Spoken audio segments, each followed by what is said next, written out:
L'affaire Lydian-Massenet est une de ces disparitions inquiétantes qui ont tout pour retenir notre attention.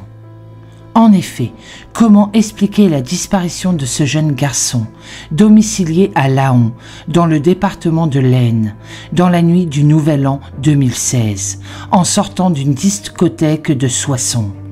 Une belle sous-préfecture, puis la découverte macabre et sordide de son corps plus de 3 ans après, dans un endroit inaccessible et surtout impensable. Revenons sur les faits tels qu'ils semblent s'être déroulés à cette époque-là. Aloha, j'espère que vous allez bien. On se retrouve aujourd'hui pour l'affaire Lydian-Massenet.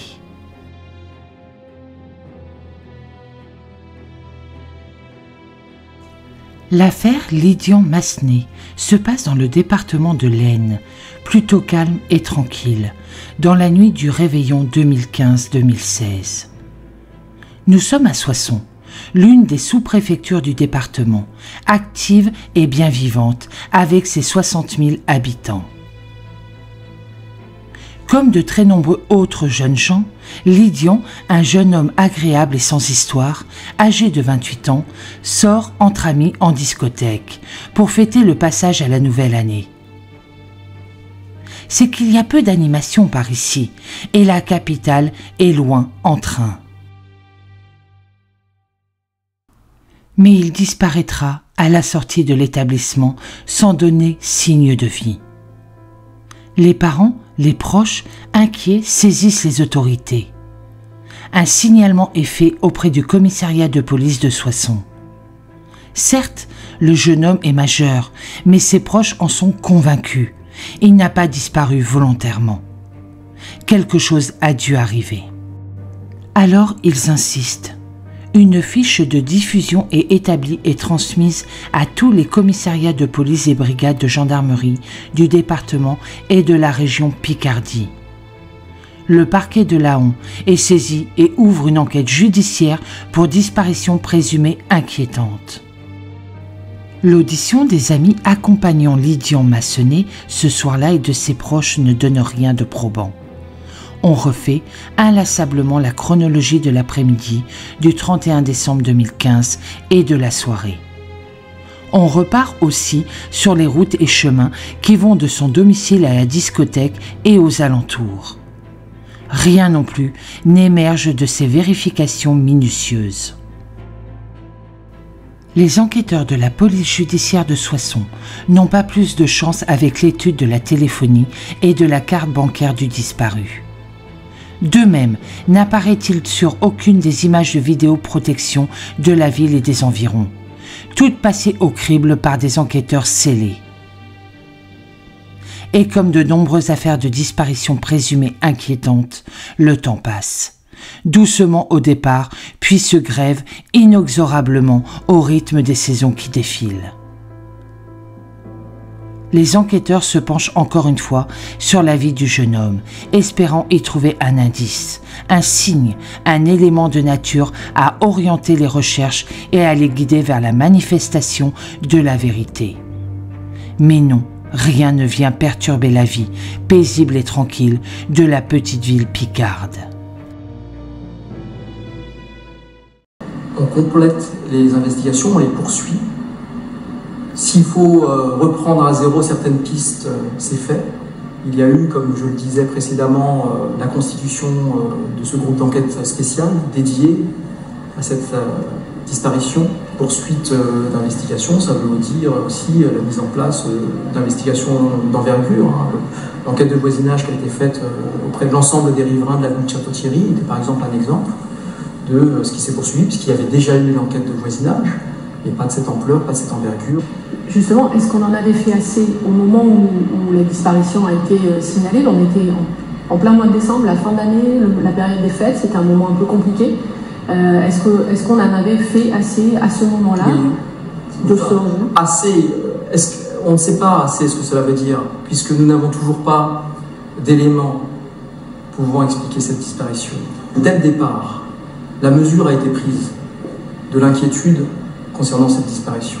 Dès le départ, comme on savait qu'il n'avait aucune raison de partir, le maximum d'investigation ont été menées et se sont poursuivies.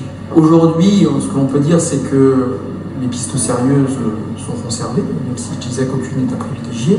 Ce que l'on a écarté, c'est effectivement ce que vous qualifiez de rumeur, la piste du départ en Syrie, la piste du lien avec Nordal Lelandais, la piste du lien de la disparition de Lydian Massenet avec une autre affaire criminelle du département. Tout cela a été rapidement écarté parce que ce sont des pistes qui se sont révélées fantaisistes et qu'aujourd'hui on peut qualifier de rumeurs. Et qu'est-ce qu'il reste alors? Quelles sont les pistes à explorer aujourd'hui? Les pistes à explorer, eh bien, ce sont celles d'une mauvaise rencontre, ce sont celles d'un départ volontaire, ce sont celles d'un accident, de la circulation ou autre. Ce sont les pistes sur lesquelles les investigations se poursuivent parce que les interrogations demeurent. Est-ce qu'il arrive un moment où on cesse de chercher? On espère qu'on ne cessera de chercher quand on trouvera quelque chose. En l'état, il n'est pas évoqué l'idée d'arrêter. Voilà, je ne pense pas que dans les semaines, dans les mois qui viennent, si nous n'avons toujours pas, on arrêtera de chercher parce qu'il y a des interrogations et parce que tout le monde se pose la question. Tout le monde se pose la question. Alors, c'est pour la famille, bien évidemment, on continuera à chercher, pour les proches, mais aussi pour la vérité. Parce que c'est ça qu'il va falloir qu'on en découvre quand même. Et donc, bien évidemment, je pense que les forces se poursuivront encore longtemps. Jusqu'à ce mardi 9 mars 2021, où dans le petit village de Villeneuve-Saint-Germain, un corps est retrouvé, en bordure de la route nationale 2, dans la traversée du département de l'Aisne, presque par hasard, dans une cuve bétonnée située au droit d'un pont enjambant l'Aisne. L'endroit est sinistre dès l'abord.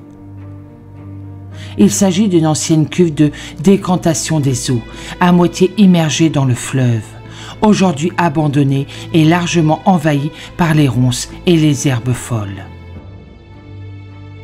On est à moins de 3 km du cœur de ville de Soissons. Lydian Massenet n'avait aucune raison de se rendre ici.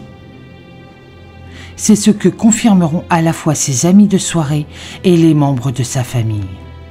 D'ailleurs, personne ne connaissait même l'existence de cette vieille installation et décantation des eaux, abandonnée depuis des lustres et peu visible. Ce sont des agents de la Régie des eaux qui, faisant un repérage pour de futurs travaux de voirie, ont inspecté les lieux et découvert le corps d'un homme. Ils donnent l'alerte et la machine judiciaire se remet en route. Elle n'était pas grippée, juste ralentie, presque arrêtée par manque d'éléments. Mais là, en voici un, et de taille. Alors policiers, gendarmes, sapeurs-pompiers sont vite sur place. On relève le corps. Le parquet de Laon est avisé. Le procureur de la République près le tribunal judiciaire de Laon, dont le pôle criminel reprend à son compte l'affaire, requalifiera vite l'enquête initiale en meurtre, tant les circonstances et les constatations effectuées sur place démontrent l'évidence. Quelques jours plus tard, le jeudi 25 mars 2021, les analyses effectuées sur place lors de la découverte du corps, puis celles entreprises pendant l'autopsie effectuée dans un institut médico-légal de la région Picardie, confirment, hélas, sans l'ombre d'un doute, qu'il s'agit bien du corps du jeune Lydian Massenet, disparu à la toute fin de l'année 2015. Sa dentition, mais pas que, notamment conforte les enquêteurs dans l'identification de la victime. Un appel à témoins sera aussi relancé, l'affaire ayant pu être oubliée dans la mémoire de bien des gens. L'enquête, reprise, ne donnera cependant rien de positif. Les faits sont vieux, les lieux très difficiles à faire parler pour les enquêteurs de la police technique et scientifique. En effet, les dégradations causées par les ravages du temps, le mauvais état général du site de découverte du corps et les caprices de la météo ont fait, hélas, table rase de tout indice ou d'une quelconque trace, encore susceptible de les orienter. Si la famille est effondrée, la sœur de Lydian Massenet, elle qui n'avait jamais cru à une disparition volontaire de la part de son frère, dont elle se disait proche et confidente, trouve un peu de réconfort en se disant que, prochainement, nous pourrons enfin lui dire au revoir. Cet au revoir, justement, aura lieu le vendredi 2 avril 2021, en la cathédrale de Laon, où une cérémonie funèbre réunira une dernière fois et pour un ultime adieu tous les membres de la famille de Lydian, des proches, des amis et des connaissances, venus en nombre. L'inhumation aura lieu l'après-midi au cimetière de Manoise à Laon. C'est en effet important pour bien des familles, proches et amis, que de pouvoir faire leur deuil en cas de disparition d'un être cher et aimé. À présent, espérons que l'enquête avancera.